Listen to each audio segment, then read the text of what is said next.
بہت پیاری کہانی آپ کی سماعتوں کے نام۔ اعظم خان کا باپ زمیندار تھا، اس لیے زمین اس کو ورثے میں ملی تھی۔ اس نے محنت کر کے اپنی زمینوں کو بڑھایا، ساکھ اچھی تھی، عزت میں بھی اضافہ ہوا۔ ہم اس گاؤں کے باسی تھے، لہٰذا ایک دوسرے کو اچھی طرح سے جانتے تھے۔ ہمارا آنا جانا چچا اعظم کے گھر تھا، کیونکہ وہ میرے والد کے دیرینہ دوستوں میں سے تھے، لہٰذا ان کے ساتھ جب ایسا سانحہ ہوا تو جہاں تمام گاؤں والے دم بخود ہو کر رہ گئے، وہاں میرے والد بھی ان کے غم میں برابر کے شریک تھے۔ چچا اعظم کے 2 بچے تھے، بیٹے کا نام قاسم خان اور بیٹی کا بلند بخت تھا، جو میری ہم عمر کی تھی، اور ہم نے 5ویں تک ساتھ اسکول میں تعلیم حاصل کی تھی۔ بخت کی والدہ بہت شفیق تھیں، مجھ سے پیار کرتی تھیں، کچھ دن نہ جاتی تو ملازمہ کو بیچ کر بلوا لیتی۔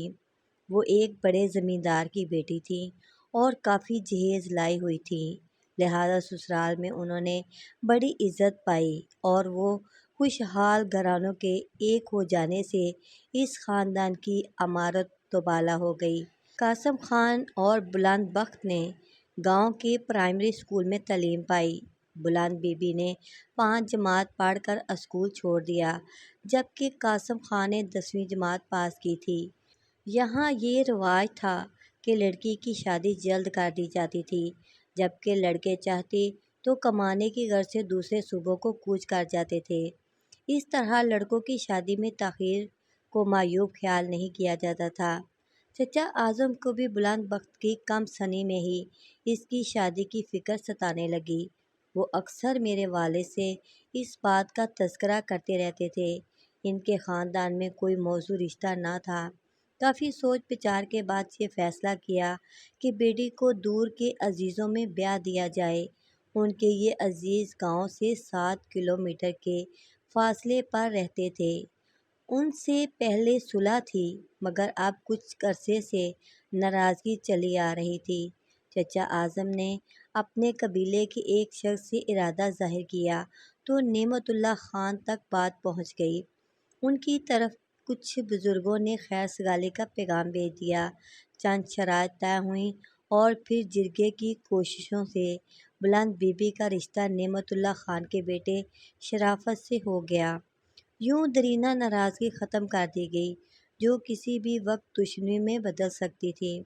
کچھ عرصہ شادی کی تیاریوں میں لگا، پھر وہ دن آ گیا جس دن چچا اعظم کی بیٹی کی شادی تھی۔ وہ خود ہمارے گھر آئے اور دعوت نامہ دے گئے۔ ہم بھی بہت خوش تھے کہ بلند بی بی کو دلہن کے روپ میں دیکھیں گے۔ وہ میری ہم عمر تھی، بچپن کی سہیلی تھی۔ مجھ کو اس کی شادی کی خوشی کیوں نہ ہوتی؟ جب میں ان کے گھر پہنچی، بہت گہما گہمی تھی۔ بلند بات بات پر مسکراتی تھی، اس کا چاند سا مکھڑا خوشی سے دمک رہا تھا۔ تب ہی میرے دل نے دعا کی، خدا کرے بلند تم کو کسی کی نظر نہ لگے۔ اعظم چچا نے اپنی پسند سے داماد کو چنا تھا، جبکہ بلند بی بی نے اپنے ہونے والے جیون ساتھی کو دیکھا تک نہ تھا۔ پھر بھی وہ خوش تھی کہ اس کا دل کورے کاغذ کی طرح تھا، جس پر کسی خیالی محبوب تک کی شبہ بنی نہ تھی، اور نہ ہی کسی کا نام درج ہوا تھا۔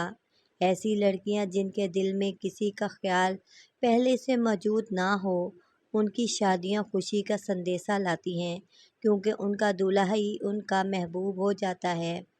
بخت بھی اپنے ان دیکھے جیون ساتھی کا خیال کر کے گھونگھٹ میں مسکرا رہی تھی۔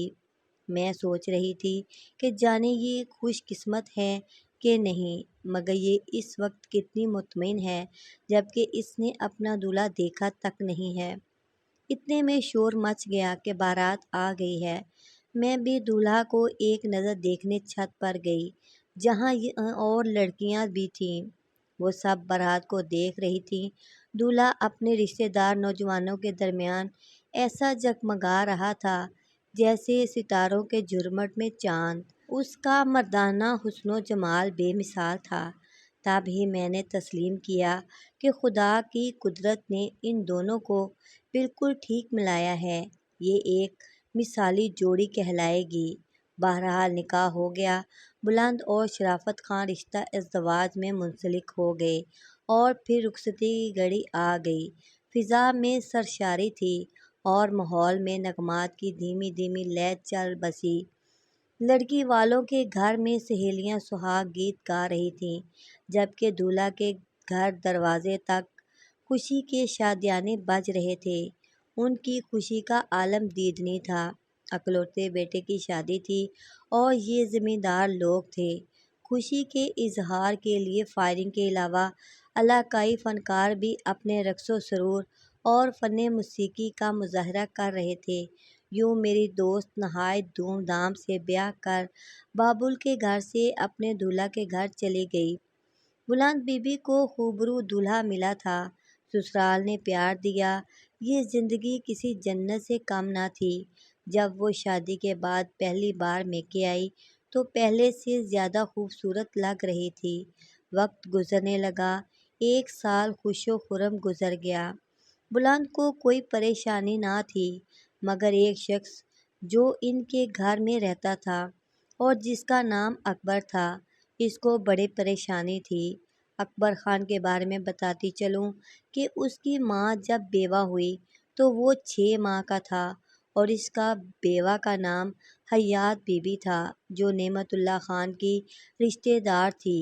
اس کے والد اور بھائیوں کو کسی دشمنی نے گولیوں کا نشانہ بنا دیا۔ انہی لوگوں نے اس کے خاندان کو بھی مار دیا تھا۔ وہ پناہ کی خاطر نعمت اللہ کے گھر آئی اور نعمت اللہ کی بیوی بیمار تھی، جبکہ اشرف صرف 3 ماہ کا تھا۔ بیمار ماں اپنے بیٹے کو دودھ نہ پلا سکتی تھی۔ ننھے بچے کو بھوک سے بلکتے دیکھ کر حیات بی بی نے اسے اپنے سینے سے لگا لیا اور یوں اکبر کے ساتھ ساتھ اشرف بھی حیات بی بی کی گود میں پرورش پانے لگا۔ اس احسان کا بدلہ اعظم خان نے یہ دیا کہ بیوہ رشتہ دار خاتون حیات بی بی اور اس کے یتیم بچے کی پرورش کا ذمہ اٹھا لیا اور اکبر کو منہ بولا بیٹا بنا لیا، کیونکہ وہ ان کے بیٹے کا دودھ شریک بھائی بھی تھا۔ وقت گزرنے کے ساتھ ساتھ دونوں ایک ہی گھر میں پل کر جوان ہو گئے۔ جب اشرف کی شادی ہوئی تو اکبر نے شادی کے انتظام میں بڑھ چڑھ کر حصہ لیا، لیکن بلند بخت کو پہلی نظر دیکھ کر ہی اس کا دل اس لڑکی پر فریفتہ ہو گیا، کیونکہ اتنی حسین دلہن اس نے زندگی میں پہلی بار دیکھی تھی۔ یہ لڑکی جو اس کے خوابوں کی تعبیر ہو سکتی تھی، اب اس کی بھابھی بن چکی تھی، اور یہ ایسا مقدس رشتہ تھا کہ اس کو جھٹلایا بھی نہ جا سکتا تھا۔ بس وہ ٹھنڈی آہ بھر کر رہ گیا۔ بلند بخت کو اس کے احساسات کا کوئی علم نہ تھا۔ وہ جیڑ سمجھ کر اس کی تکریم کرتی تھی، کیونکہ اس کو یہی بتایا گیا تھا کہ وہ شرافت کا بڑا بھائی ہے۔ تاہم اکبر پر تعلیم و تربیت نے کوئی اثر نہ کیا تھا۔ وہ اکثر بلند کو دیکھ کر دل میں کہتا کہ اے کاش یہ میری بھابھی نہ ہوتی تو میں اس کو ہر قیمت پر حاصل کر لیتا۔ ایک دن کا ذکر ہے کہ بلند کا بھائی قاسم خان نالے پر نہانے لگا۔ پانی کا بہاؤ تیز تھا، وہ اپنا توازن برقرار نہ رکھ سکا اور اس کا سر پتھر سے ٹکرا گیا۔ شدید چوٹ سے وہ بے ہوش ہو گیا۔ کچھ ساتھی بھی ہمراہ نہانے گئے تھے، جنہوں نے اس کو بہہ جانے سے بچا لیا اور فوری طور پر اسپتال لے گئے۔ بھائی کے مضروب ہو جانے کی خبر جب بخت کو ملی تو وہ مضطرب ہو گئی اور شرافت سے کہنے لگی، خدا را مجھے میکے جانے دو، مجھے اپنے بھائی سے ملنا ہے۔ اس نے اس وقت جانے کا انتظام کیا اور بیوی کو اس کے میکے لے آیا۔ خدا کی مہربانی کے قاسم کو ہوش آ گیا اور اس کی زندگی خطرے سے باہر ہو گئی۔ تب اشرف نے کہا کہ میں واپس جاتا ہوں، تم کچھ دن میکے میں رہو اور بعد میں آ جانا۔ بیمار بھائی کی خاطر بلند بخت بھی کچھ دن میکے رہنا چاہتی تھی، لہٰذا اس کا خاوند اکیلے ہی لوٹ گیا۔ 1 ماہ تک بلند اپنے میکے ہی رہی۔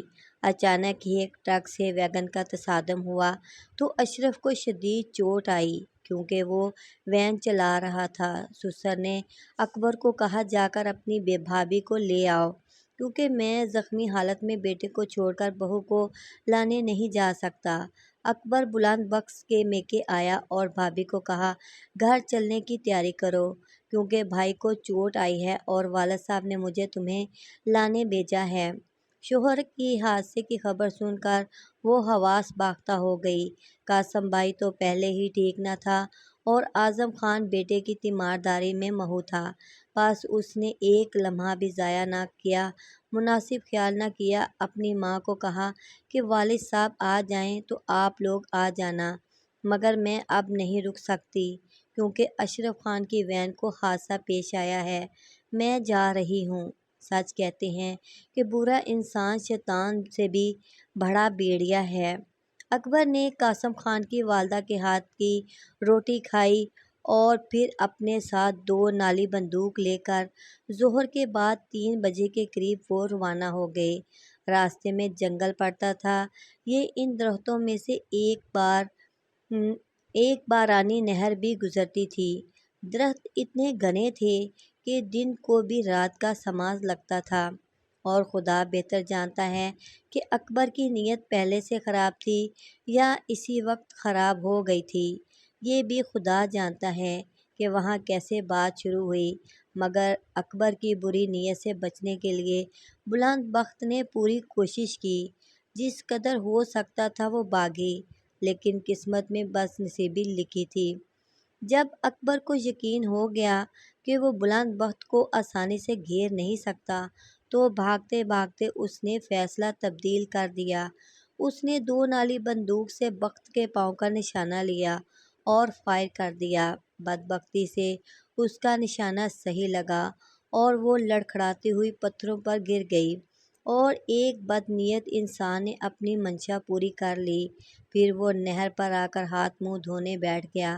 اس وقت بلند بخت نے زنئی پاؤں سے لڑکھڑاتے ہوئے بندوق اٹھائی اور اکبر کے سر کا نشانہ لیا، اور ایک ہی فائر سے وہ بد کردار ہلاک ہو گیا۔ بلند نے اپنے پاؤں پر اپنے سر کے دوپٹے کی پٹی باندھ لی اور بڑی مشکلوں سے عشاء کے بعد وہ واپس میکے آ گئی۔ اس کے والدین کھانا کھا رہے تھے۔ جب بیٹی کو زخمی حالت میں دیکھا تو تڑپ گئے۔ پوچھا بیٹی تیرے ساتھ کیا ہوا؟ اس نے تیرا ایسا حال کیا ہے تو اپنے خاوند کی خاطر گئی تھی۔ بلند بخت نے رو رو کر حال بتایا تو اس کا باپ غصے میں سلگ اٹھا۔ وہ اسی وقت بندوق ہاتھ میں تھام کر گھر سے نکل گیا تاکہ اپنے سمدھی کو باور کرا سکے کہ اس کی بیٹی کو لینے کے لیے تم نے کس درندے کو بھیج دیا تھا۔ ادھر بلند بی بی بھی غم سے چور تھی۔ خاوند حادثے میں زخمی تھا اور اس کے باپ کے لیے پالک نے اس کی روح کو مضروب کر دیا تھا۔ قاسم کی طبیعت ابھی درست نہ ہوئی تھی اور اعظم خان اس کو اکیلا نہیں چھوڑ سکتا تھا۔ یہ وہ ناساز حالات تھے جس نے بلند بی بی کو نڈھال کر دیا تھا۔ جب غصے میں اعظم چچا اشرف کے گھر پہنچے تو نعمت اللہ کے گھر لوگوں کا ہجوم دیکھ کر ان کے پاؤں تلے سے زمین نکل گئی۔ اشرف خان ان کا پیارا داماد حادثے میں جاں بحق ہو گیا تھا اور وہ فوت ہو چکا تھا۔ گھر ماتم کدہ بنا تھا اور اکبر کی لاش جنگل میں پڑی تھی جس کو بلند بخت نے ہلاک کیا تھا۔ وہ کس سے احوال کرتے؟ وہاں حال احوال کرنے کی گنجائش ہی کب تھی؟ بہرحال کسی صورتحال بلند بخت کو یہاں لانا تھا تاکہ وہ اپنے سہاگ کا آخری دیدار کر سکے۔ وہ الٹے قدموں لوٹ آئے، لیکن جب وہ گھر پہنچے تو بیٹی بھی ابدی نیند سو چکی تھی۔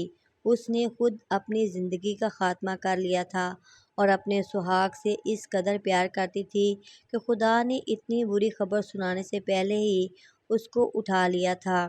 وہ قیامت کا منظر تھا جب بلند بخت کا جنازہ اعظم چچا کے گھر سے نعمت اللہ خان کے گھر پہنچایا گیا۔ پھر دونوں میاں بیوی کے جنازے ایک ساتھ اٹھائے گئے اور ان 2 سچے پیار کرنے والوں کو پہلو با پہلو قبر میں اتار دیا گیا۔ اس کے بعد اس بدبخت اکبر کو بھی دفن کر دیا گیا۔ اس حادثے نے چچا اعظم کی کمر توڑ کر رکھ دی۔ ادھر قاسم خان کی طبیعت کبھی بحال ہو چکی تھی اور کبھی خراب ہو جاتی تھی۔ اس دوران چچی نے سجدے سے سر نہ اٹھایا وہ رو رو کر اپنے بیٹے کی صحتیابی کی دعا کرتی تھی۔ بیٹی تو اپنے خالق سے جا ملی تھی، اب یہی بیٹا ان کی آخری پونجی اور امید تھا۔ خدا نے اس دکھیا کی دعا سن لی اور ان کا بیٹا رفتہ رفتہ مکمل طور پر صحت یاب ہو گیا۔ ہم سب کو قاسم بھائی کی صحت یاب ہونے کی خوشی تھی، مگر جب بلند بخت یاد آتی تو دل خون کے آنسو روتا تھا۔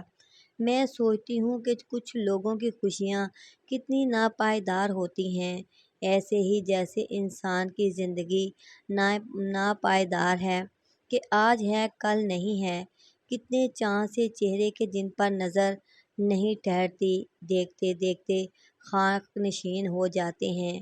کہانی پسند آئے تو پلیز میرے چینل کو سبسکرائب کریں، ویڈیو کو لائک کریں اور اپنے پیارے پیارے کمنٹ سے بتایا کریں کہ آپ کو ویڈیو کیسی لگتی ہیں۔